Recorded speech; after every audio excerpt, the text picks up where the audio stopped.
So we're just gonna press on it and it's gonna turn on. So once you turn on your Mac for the very first time, you should see something like this. Again, all you have to do is press the button. From there, it's gonna tell you to turn on anything, such as your trackpad, your keyboard, everything, which we already showed you. So just make sure those are turned on. And if they are, at this point in time, just go ahead and scroll or touch anything on your keyboard to get started, so it knows that you're doing that. Now on my trackpad, I'm just moving it around to get started. I'm gonna go here where you guys are gonna see this. So just click right there. And at this point, just choose your language. So go ahead and scroll through. You can choose any language that you would like. As you guys can see, there's a lot of them. And you can select any of them. And once you select it, go right here on this arrow on the right-hand side. In this case, we're going to choose the first one. It says English. Then we're just going to click right here on this arrow. And we're going to keep going with the whole setup. Now remember that this setup is for brand new users. So if you want to transfer your information over from one Mac to another, I do have a separate video for that. But this video is for complete beginners. So we're going to keep going. And in this part, you just have to choose right here, whichever country or region that you're at. I'm just going to continue. Next up, accessibility. Just go into not now unless you need to set up any of these. But for us, it's just not now. Far right hand side on the bottom. Then choose your Wi-Fi network. Now, if you don't see your Wi-Fi network here, there is that option on the far left-hand side. On the bottom, there is other network options. For now, what we're going to do is just set up right here, tech and design, which is our network, putting your password. Once you put in your password, click on continue on. And you do need Wi-Fi for this. Some people do this throughout a hotspot. You can do that because that's Wi-Fi after all. And the reason you need Wi-Fi is because updates, it's going to do a lot throughout using your internet. All right, under privacy, again, just going to next. Then from here, if you had a Mac from before, this would be the part where I would tell you, hey, just choose Time Machine, and I already showed you how to do that. If you guys are from PC, if you're coming from that, you want to transfer anything over, you could choose that option. If you're coming from PC, I don't suggest using any of these options, just because all you have to do is just copy and paste your files into your Mac, and that's it. So that's if you're coming from PC. If you had a Mac, for sure use Time Machine. That's the best way to go. But of course, if you're brand new to this, then you don't need this. So you choose Not Now on the left-hand side, bottom left-hand side. From here, your iCloud. Okay, so if you don't have an Apple ID at this point in time, create one. So that's our option right down here below. You're gonna see create new Apple ID. However, if you don't want to import anything into your Mac, you don't want an Apple ID tied to it, you could set that up later.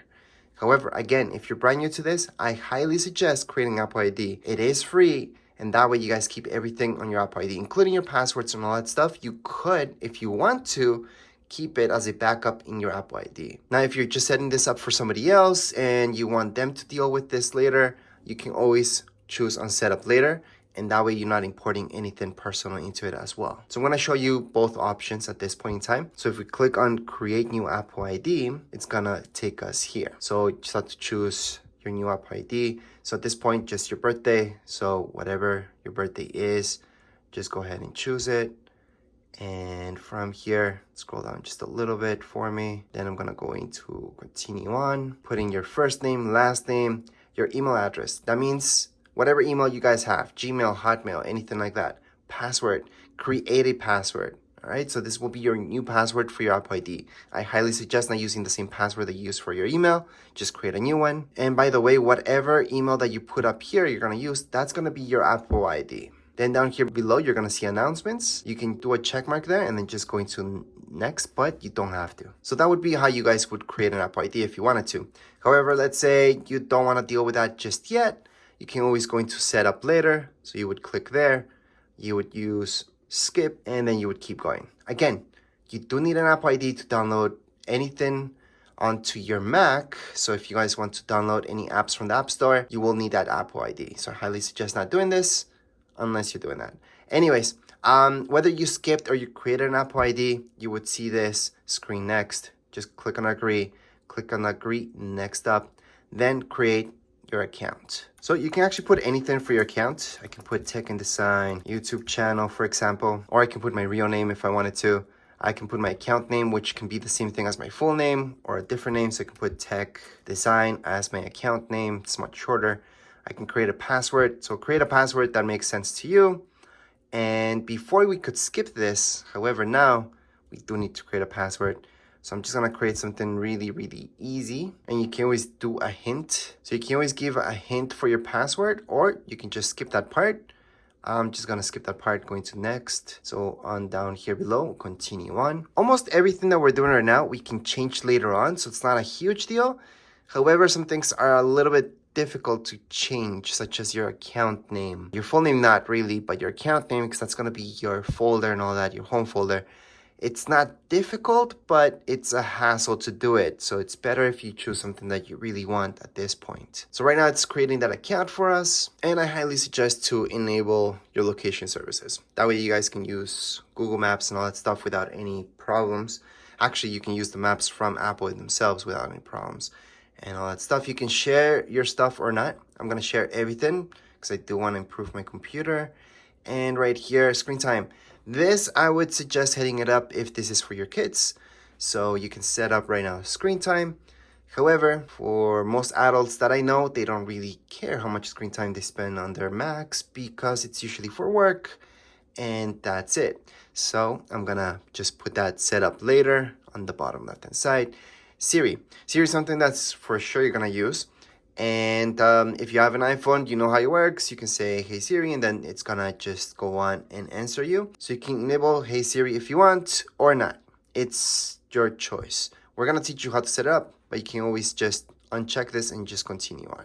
Right now, we're gonna just show you how to set this up. You can choose the voice. Hi, I'm Siri. Hi, I'm Siri. Hi, I'm Siri. So Choose the voice you'd like me to use. You can change it later in system settings. So this Siri voice is the most normal one, I would say. Not normal, but what we're used to is voice number 4. Or you can just let it choose for you. But in this case, we're just gonna choose number 4. Continue on, and right now, you're just gonna set it up. So we're gonna go on to continue. Siri, how's the weather? Hey Siri, send a message. Siri, set a timer for 3 minutes. Hey Siri, get directions home. Siri, play some music. And that's it. So all you guys had to do was read what it told you, and that's it. So it recognizes your voice. We're gonna continue on. You can share your audio recordings or not. A lot of people don't like this, so you can put not now, or you can share it. I'm gonna share. Continue on. Such a idea. This is something that's on your keyboard. So all new keyboards have this. Older keyboards with older Macs do not have this. So you can choose to set this up later, or you can set it up now. And the way that this works, I'm gonna show you. Here's the keyboard. So to set it up, it's gonna tell us to put our finger there, and we're gonna tap it several times. So as you guys can see on my screen, it's now being set up. I'm just gonna tap it several times, and then I'm gonna just keep tapping. Just use the one finger, keep tapping there, and you're just tapping. You're not doing a clicking sound, and you're just barely tapping it. You don't have to press down on it. Then you're gonna see this continue on. So go ahead and continue. You can choose your look. So light mode would be what you're used to usually. Dark mode is exactly how this shows you. Everything's gonna be dark with a dark background. For this video to work better, I'm gonna have to use light mode. I personally like dark mode though. Or automatic, it's gonna turn on light mode during the day and dark mode during the night. So it's better for your eyes, well, softer for your eyes. We're gonna continue on, and here we go. We're basically done with the whole setup, and the apps that you guys get on your Macs, the default apps, will be down here below. So let me just show you. In this view, it's a little bit easier to show you everything you guys get. So these are the default apps that you guys get immediately, and that's it. There's nothing else around it. Let me just open up this folder so you guys can see a little bit more. These are another few apps that you guys get, and that's it. So you don't get Microsoft Word, for example. A lot of people ask me if you get Final Cut Pro with it. No. But you do get iMovie, which is identical to Final Cut Pro. They're almost the same thing. And if you look at GarageBand, you get GarageBand, Apple TV. Well, that's just an app.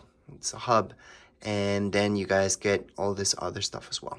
You do get Pages, which would be like Microsoft Word. You get Numbers, which would be like Excel. And you also get somewhere in here, there's Keynote, which is over here on the far right-hand side. that would be like PowerPoint. So those are the main things that you should know. Now let me just get out of this. And to go in there, for example, all I had to do was go into Launchpad, and it's going to show me all my apps. So all the apps that I have there are those. And then we have Safari, we got messages, your email, you guys can go there. Obviously for your email, you can go into Safari, you can download Google Chrome if that's what you like. I know a lot of people are used to that. And the very first thing that you should do on your Mac is actually update it. Go into System Preferences, and then from System Settings, all you have to do is type up here in the search, Update, Software Update, and you're gonna check out the latest update.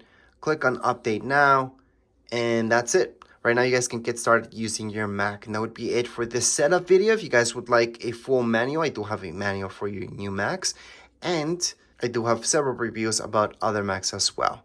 As far as this video goes, we are all done. If you guys have any comments, questions, you guys can write them down here in the comments area. And don't forget to subscribe and like. Thank you.